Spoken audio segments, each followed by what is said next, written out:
Hello नमस्कार, welcome to inculcate learning. पिछली videos में हमने वैदिक एजुकेशन और बुद्धिस्ट एजुकेशन के बारे में जाना। आज हम बात करेंगे इस्लामिक एजुकेशन के बारे में। इस्लामिक एजुकेशन जो है वो मुस्लिम रूल के साथ ही शुरू हो गई थी। और मुस्लिम रूल अगर हम बोलें तो फर्स्ट रूलर जो थे वो कुतुबुद्दीन ऐबक थे, स्लेव डायनेस्टी के। लेकिन उससे पहले जब मोहम्मद गोरी, मोहम्मद गजनी, इन लोगों ने उत्तरी भारत पर या नदर्न इंडिया पर जब अटैक करने शुरू किए थे सिर्फ लूट मचाने के लिए और यहाँ से कुछ सामान जो है चुरा के लूट के ले जाने के लिए, तो वहाँ से ही शुरू हो गया था। लेकिन अगर फर्स्ट रूलर की बात की जाए तो वो कुतुबुद्दीन ऐबक थे। ये मोहम्मद गोरी के स्लेव थे और यहाँ से इनकी डायनेस्टी शुरू हो गई। ये पहले रूलर थे तो इसीलिए इनकी पूरी डायनेस्टी को जो है स्लेव डायनेस्टी के नाम से जाना जाता है। तो इन्होंने जो है मुस्लिम रूल, ये इस्लामिक एजुकेशन की जो है शुरुआत की और मदरसाज पे, मकतबाज पे इन्होंने ज़्यादा फोकस किया। अब पॉइंट ये है कि इस्लामिक एजुकेशन में होता क्या है। तो इस्लामिक एजुकेशन में प्रॉफिट मोहम्मद के प्रिंसिपल्स और जो होली बुक कुरान है उसके बारे में पढ़ाया जाता है। और इसके दो इंस्टीट्यूट होंगे, मकतबाज और मदरसाज, जिनके बारे में हम अभी करेंगे। तो जो कुतुबुद्दीन ऐबक थे उनका काफ़ी फोकस रहा मुस्लिम एजुकेशन पे या इस्लामिक एजुकेशन को बढ़ावा देने में।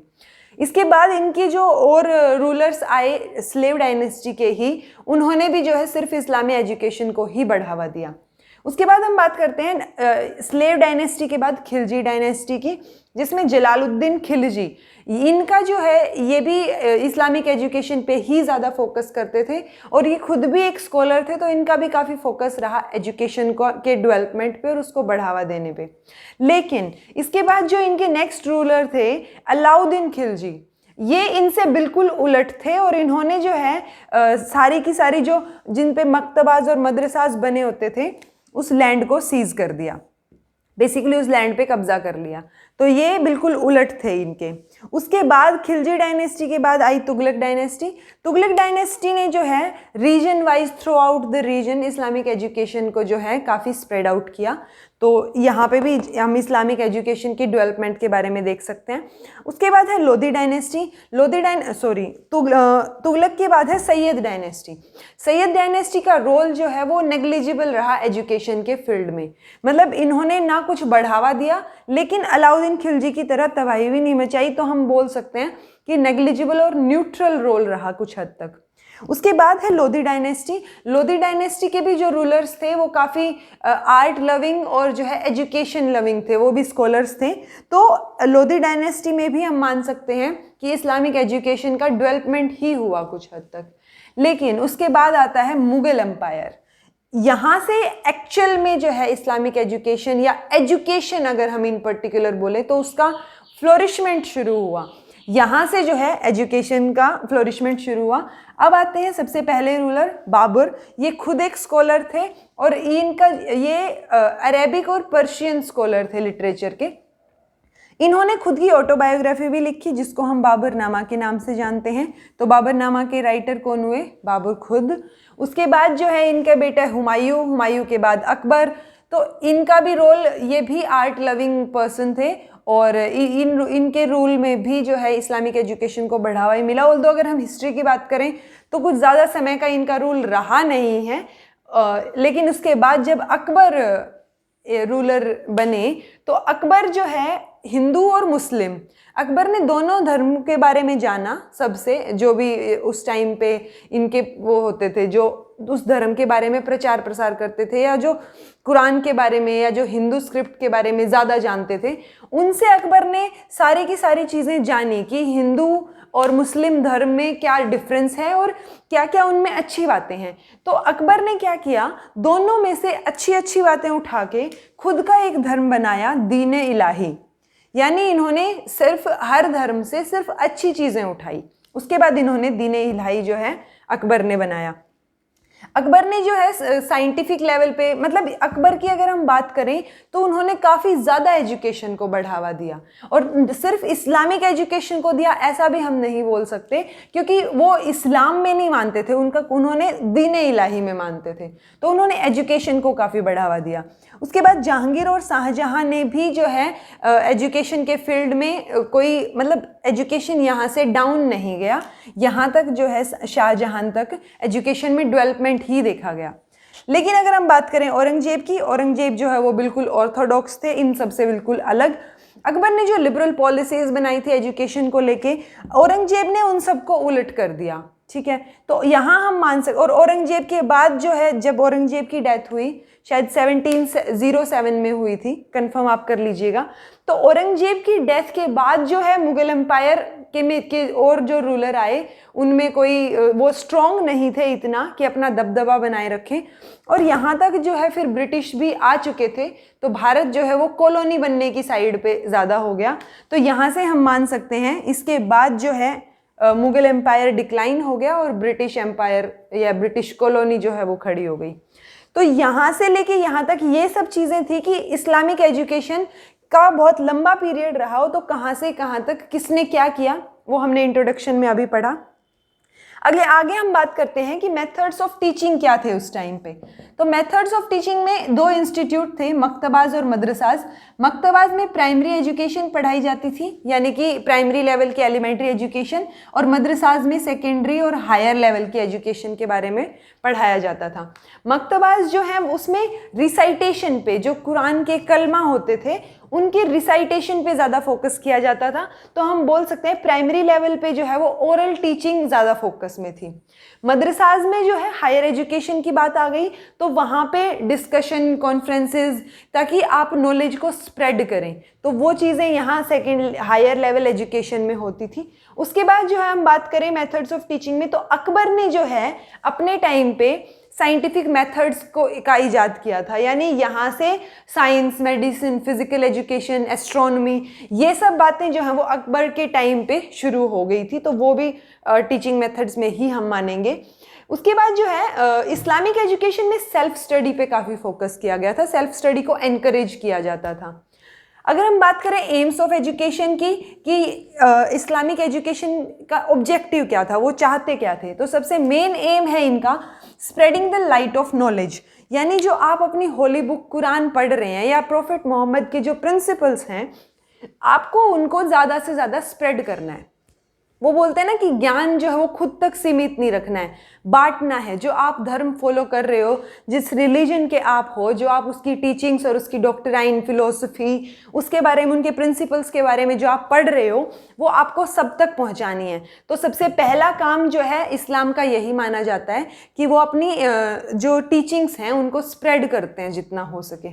उसके बाद हम बात करेंगे कि इसका एम था मोरल कैरेक्टर, यानी कैरेक्टर डेवलपमेंट, जो हमने वैदिक और बुद्धिस्ट एजुकेशन में भी देखा, all round development, moral character, strong personality, तो वो सारी चीज़ें जो है इसमें भी थी, इस्लामिक एजुकेशन में भी थी।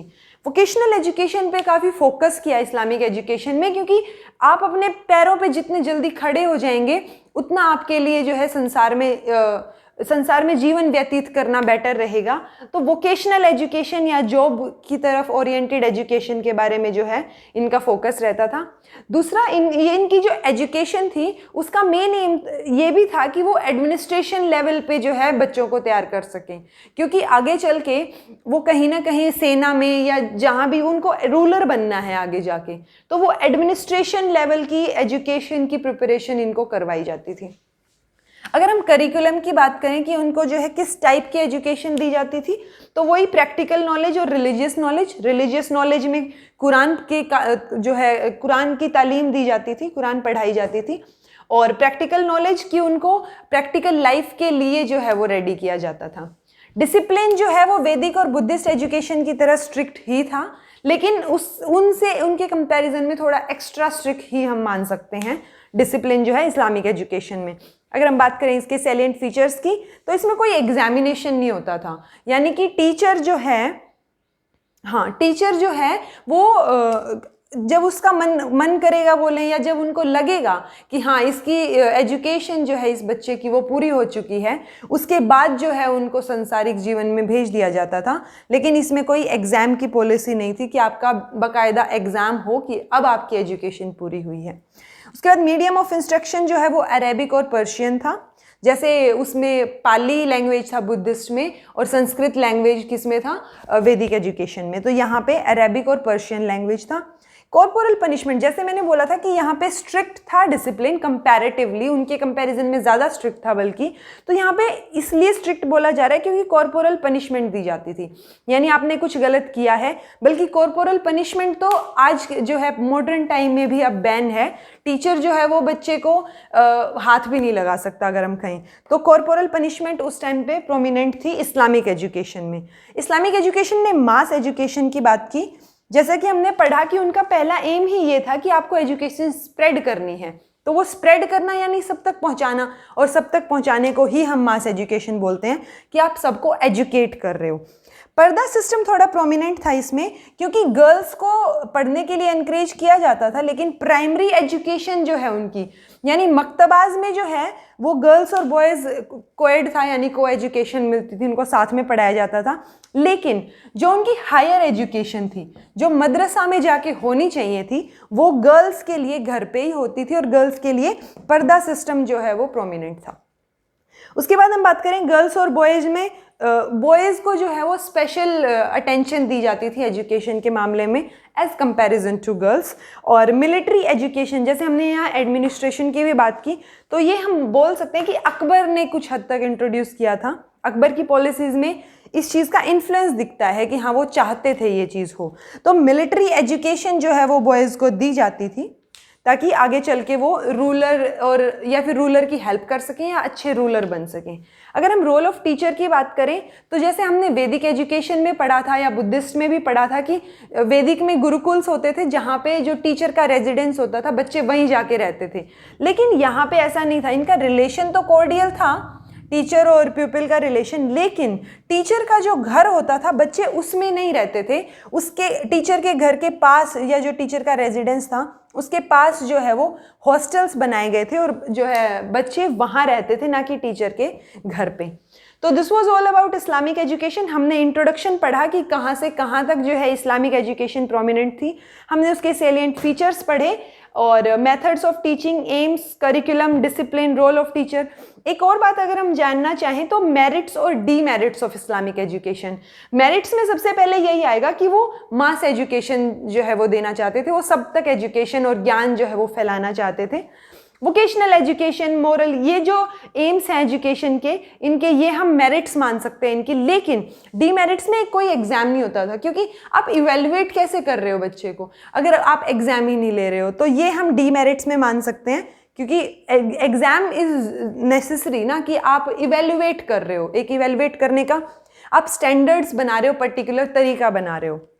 दूसरा जो है वो कॉर्पोरल पनिशमेंट थी, ये भी कुछ हद तक जो है डीमेरिट्स में ही गिना जाएगा। पर्दा सिस्टम जो प्रोमिनेंट था ये भी उसकी डीमेरिट में आएगा।